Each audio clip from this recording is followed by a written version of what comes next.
Rakyat yang saya temui di seluruh pelosok negeri menolak penundaan pemilu 2024. Assalamualaikum warahmatullahi wabarakatuh.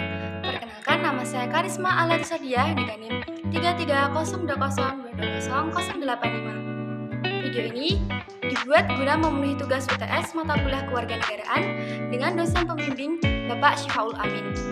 Pada kesempatan kali ini, saya akan membahas tentang isu penundaan pemilu 2024. Tapi sebelumnya, saya akan menjelaskan sedikit bagaimana pemilu di Indonesia.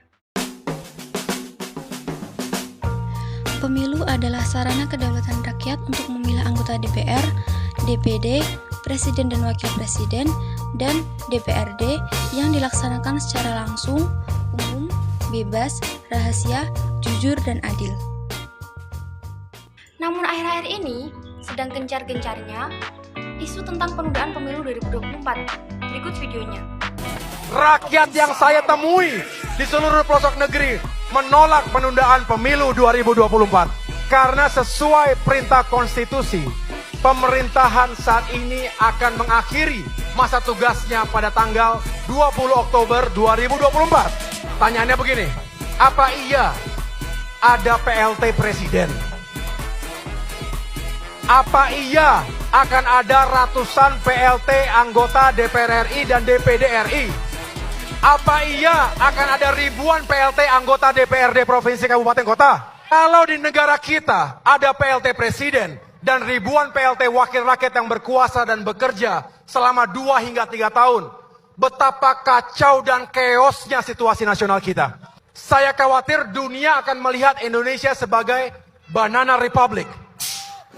Nah gimana? Udah lihat kan sindiran keras tentang penundaan pemilu 2024 tadi? Penundaan pemilu 2024 menuai banyak kontra, mulai dari masyarakat awam sampai partai politik pun ikut andil dalam penolakan penundaan pemilu 2024 ini. Mengapa itu bisa terjadi? Ternyata ada beberapa alasan yang melatar belakangi adanya isu penundaan pemilu 2024. Salah satunya yaitu ingin menstabilkan perekonomian Indonesia yang menurun akibat adanya pandemi COVID-19. Padahal, pada kenyataannya, perekonomian Indonesia saat ini sudah berangsur membaik. Menunda dan merekayasa pemilu dikhawatirkan dapat mengganggu ekonomi nasional kelak di kemudian hari nanti. Tanggapan saya mengenai hal tersebut, saya juga menolak atau tidak terima jika pemilu 2024 itu ditunda, karena adanya dampak yang diakibatkan dari penundaan pemilu tersebut. Adapun dampak yang diakibatkan apabila pemilu tidak terlaksana sesuai dengan prosedurnya. Yang pertama, adanya ketidakstabilan politik. Di sini negara dianggap tidak patuh akan hukum yang berlaku. Yang kedua, bertentangan dengan Undang-Undang Dasar 1945. Dalam Undang-Undang Dasar telah dijelaskan apabila pemilu dilaksanakan setiap 5 tahun sekali. Kalau ada isu yang beredar tentang penundaan pemilu 2024, itu sudah pasti menentang dengan Undang-Undang Dasar yang berlaku. Dan yang ketiga, akan membahayakan sistem ketatanegaraan. Penundaan pemilu 2024 akan berdampak pada perpanjangan masa jabatan presiden dan dikhawatirkan akan kembali pada masa 1945 sampai 1960, di mana eksekutif menjadi pusat penguasa.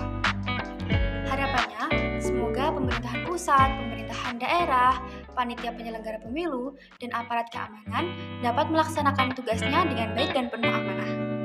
Baiklah, mungkin itu sedikit tanggapan saya mengenai penundaan pemilu 2024. Bila ada kekurangan maupun kesalahan dalam saya menyampaikan, saya mohon maaf. Saya tutup. Wassalamualaikum warahmatullahi wabarakatuh. Bye-bye.